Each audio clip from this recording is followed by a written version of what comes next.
हाँ, कुछ दिखाते कुछ है, तो यही तो बहुरूपियापन है। तो बहुरूपियापन है ही, इसमें इनकार की कहाँ बात है कि इसमें माफी मांगने जैसी बात है। देश के तमाम पॉलिटिकल पार्टी के लोग बीजेपी को तब अछूत समझते थे। समता पार्टी नहीं होती तो 7 जन्म ये लोग भारत सरकार में नहीं जाते, क्योंकि अब देश का दरवाजा उनके लिए बंद होने वाला है। अब इसलिए वो किनका दरवाजा बंद करे खोलने कौन जा रहा है उनके यहाँ। अध्यक्ष जी ने क्या गलत कह दिया, उन्होंने तो बिल्कुल ठीक कहा है।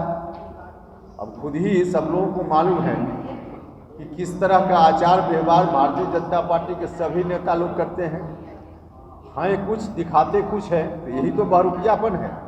तो बहुरूपियापन है ही, इसमें इनकार की कहाँ बात है कि इसमें माफी मांगने जैसी बात है। नहीं, कह तो रहे हैं कि राष्ट्रीय अध्यक्ष 2019 में बीजेपी के दम पे तो सांसद बने हैं। हाँ, तो उसमें क्या है, समता पार्टी नहीं होती तो 7 जन्म ये लोग भारत सरकार में नहीं जाते। समता पार्टी जॉर्ज साहब और नीतीश कुमार जी की देन है। इन लोगों को देश के तमाम पॉलिटिकल पार्टी के लोग बीजेपी को तब अछूत समझते थे। समता पार्टी बनी, नीतीश कुमार जी शामिल हुए मुंबई के अधिवेशन में, जॉर्ज साहब थे उस समय, तो उस दिन के बाद बीजेपी अछूत से छूत बन गई। तो समता पार्टी के नेताओं ने, नीतीश जी ने, जॉर्ज साहब ने इनको छूत से अछूत बनाया, तो भारत सरकार में है। अदरवाइज भारत सरकार में 7 जन्म में नहीं जाते। तो दूसरे के ऊपर जो एहसान थोप रहे हैं, भाई म्यूचुअल होता है ना। जब भी कोई पार्टी एक दूसरे से गठबंधन करती है तो परस्पर लाभ होता है। बीजेपी ये भी करेगी कि हमेशा जेडीयू के दरवाजे बंद है, अब बंद हो गए नीतीश कुमार के दरवाजे बीजेपी। देखिए, अब देश का दरवाजा उनके लिए बंद होने वाला है। अब इसलिए वो किनका दरवाजा बंद करे खोलने कौन जा रहा है उनके यहाँ। अब गांव की भाषा में लोग थोड़ा दूसरे तरह से बोल देता है कि हम इस काम से भी नहीं जाएंगे। खैर, वो बात हम नहीं बोलेंगे, लेकिन अब दरवाजा देश के लिए भी अब उनका दरवाजा बंद है। कहीं लुटिया समेटना ही है। उसमें तो बहुत सारी जगह है, लेकिन अभी उदाहरण के लिए हमने एक चीज़ बताया है, जो सेंट्रल यूनिवर्सिटी है। सेंट्रल यूनिवर्सिटी में प्रोफेसर, एसोसिएट प्रोफेसर और असिस्टेंट प्रोफेसर, इसमें जो आंकड़ा है कितने लोग टोटल बहाल हैं, उसमें कितना प्रतिशत किस कैटेगरी के लोगों के लिए जो लोग बहाल हैं उनकी संख्या क्या है, उसके बारे में हमने बताया है। और उसके हिसाब से फिर एक बार दोहरा देते हैं कि वाइस चांसलर सेंट्रल यूनिवर्सिटी में टोटल 45, उसमें एससी 2.2%, एसटी 2.2%, ओबीसी 15%। फिर प्रोफेसर में टोटल 1005 लोग बहाल हैं, जिसमें एससी 6.8%, एसटी 1.4% और ओबीसी मात्र 4.0%।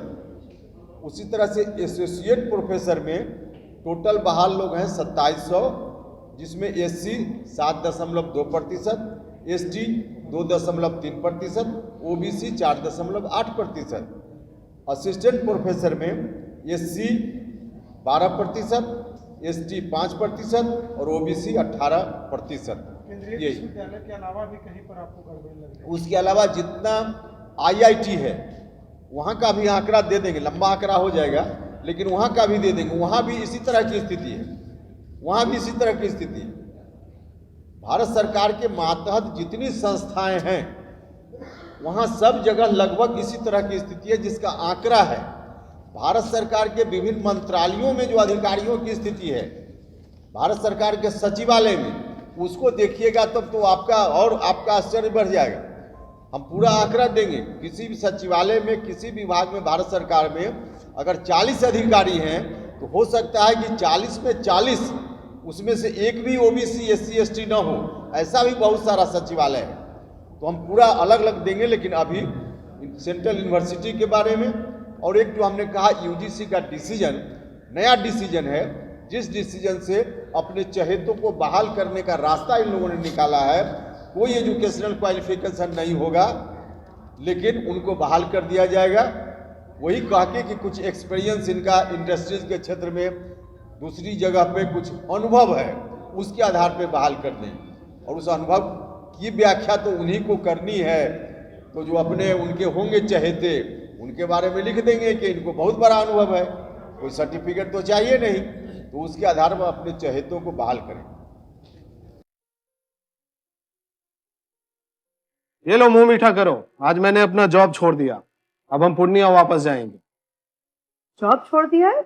मतलब ये घर कैसे चलेगा? हम करेंगे क्या? और माँ बाबूजी क्या बोलेंगे? इसलिए मैं एक और मिठाई का डब्बा लाया। अपने बिजनेस के लिए लोन अप्रूव हो गया है। अरे लोन अप्रूव हो गया वो तो ठीक है, लेकिन पूर्णिया में हम रहेंगे कहाँ? अपना घर भी तो नहीं है वहाँ। इसलिए तो एक और मिठाई का डब्बा अलग से लाया हूं। हमने पूर्णिया में घर ले लिया है, पूर्णिया के ई होम्स पैनोरमा में। पूर्णिया में पैनोरमा ग्रुप लेकर आए हैं ई होम्स पैनोरमा। बड़ा घर, आलीशान जिंदगी और अत्याधुनिक सुविधाओं के संग। अरे अरे, अब क्यों मुंह मीठा करवा रही हो? क्योंकि हम घर वापसी जो कर रहे हैं। घर वापसी की खुशी पूर्णिया में ई होम्स पैनोरमा के संग। ई Homes Panorama, luxurious lifestyle redefined.